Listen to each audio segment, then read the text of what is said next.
looks really Oh, good. how do I know it's I was telling recording? the story and I'm That's a great preoccupied. story. Okay, you can go.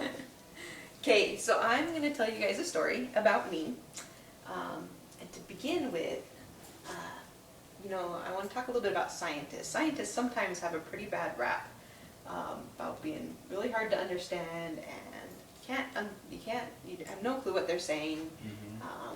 Just really unintelligible, socially awkward kind of people. And my favorite story about scientists is actually when I was a junior in high school, and I was sitting on an airplane, and I was super excited because I was going to go to Switzerland. And as I was sitting on this airplane, I was wearing my favorite t-shirt and jeans. It was really cramped, not very comfy. Airplanes are always awful. But my favorite t-shirt, had a picture of this psychiatrist and a man laying on a psychiatrist's bed. And he's telling the doctor, he says, "Doctor, it's a reoccurring nightmare that I keep having. And I dream I'm in this class where calculus is the easy part." And on his own t-shirt, it says AP Physics. And that was pretty much the attitude of our class, is why in the world were we ever going through this much pain and anguish where calculus was the easy part, because we were studying physics. But it paid off in the end, because I got to go on a free trip to Switzerland because I was studying physics. And I was going to the biggest physics experiment in the world with my teacher and two of my friends from high school. So here I was sitting on this plane getting ready to go to Switzerland. I'm super excited. I'm just sitting there, just anxious to get to Switzerland. And we're sitting there, and the lady, the flight attendant, comes up and starts going through the motions of saying how your luggage must be stored away securely. Either put it up in the package frame above you or underneath the chair in front of you. And I was only half paying attention because I was really excited to go to Switzerland. And the exits are all around. In case of an emergency, please find the closest exit near you. But I really can't tell you where it was because I just was super excited to go to Switzerland.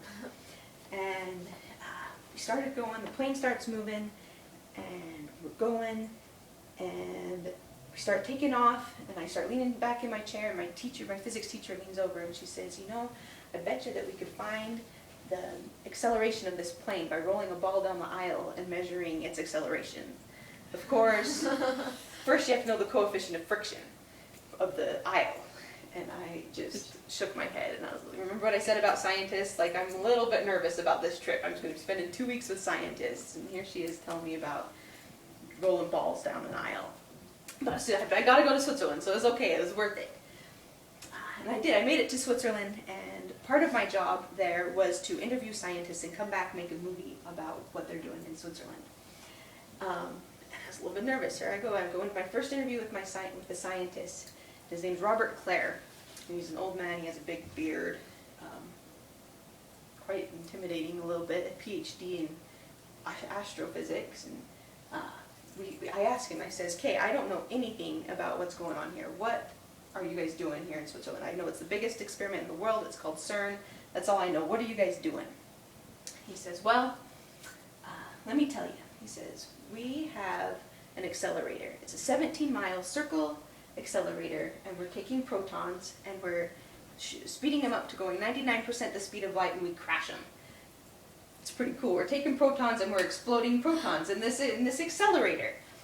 And I says, "Well, that's cool. Why are you exploding protons? Like, what's cool about that?" And he says, "Well, by exploding protons, they create lots of energy. And these energies and these explosions create new particles, and these new particles then decay into even different particles. And we're trying to figure out lots of the different particles that make up the world. We're trying to figure out more about this world around us." He says, "We're recreating different parts of the Big Bang in a way, trying to see what the world is made out of. We want to figure out things about mass. If we take protons and neutrons versus electrons, why do they weigh different amounts?" He says, "We're trying to figure out maybe there are extra dimensions in space. And we have our regular 3 dimensions, X, Y, up and down, but maybe there's more. We don't know." He says, "And this is what we're trying to figure out." And I says, "Well, that's cool. I almost understood that. Like, that's pretty good. I can handle this." And I asked him, I says, "Well, okay, so what's your favorite thing about working here at CERN? Why do you love working here? And he says, well, my favorite thing about working here is that I get to interact with different people. We have people from over 60 different countries working at this place. And they're all different scientists or engineers, and they all have different things that they're doing. And with all these different scientists, it's really fun to get to know them. He says, I talked to a Pakistani the other day who was super excited because he realized that he had worked with an Israeli. He says, and in no other situation can you ever have a Pakistani and an Israeli working together than you can when they're both working on a physics problem. It's the only place in the world where you can have these types of relationships with different people. I says, that's a good answer. I really appreciated that. I says, scientists, I thought, maybe weren't all that comprehensible, but here you are telling me that your favorite thing is communicating with different people from all over the world. And I really appreciate that. But I figured, so that's one scientist down, maybe I should go talk to another. So I went over and I talked to Graciela Gelmini, and she's also an astrophysicist, and I was talking to her and I says, why do you do science? And she says, I love figuring things out. She says, I love learning about nature around me. I love learning about what makes up the universe and why it works the way it does. And I just think it's so fascinating. She says, if I had any advice for somebody, it would be to do something you love. She said, you're a high school student right now. And she says, whether you choose to study science or not is irrelevant, but as long as you choose something that you're passionate about. And I thought that was pretty cool too. I says, she's a pretty good communicator. I don't think anybody could have said that better advice, but to do something that you're really passionate about. And throughout that whole week as I was in Switzerland, everywhere I went, I realized that these scientists were excited, and they had enthusiasm, and there was twinkling in their eyes, and they had a bounce in their step everywhere they went. And I figured, they've got this figured out. They know what they're doing. And I fell in love with that place, and ever since then, I thought maybe one day I can join them. Maybe one day I can be a scientist too, where I can talk and I can have fun, and I can figure out things about the universe and do something that I'm really passionate about. So, yay!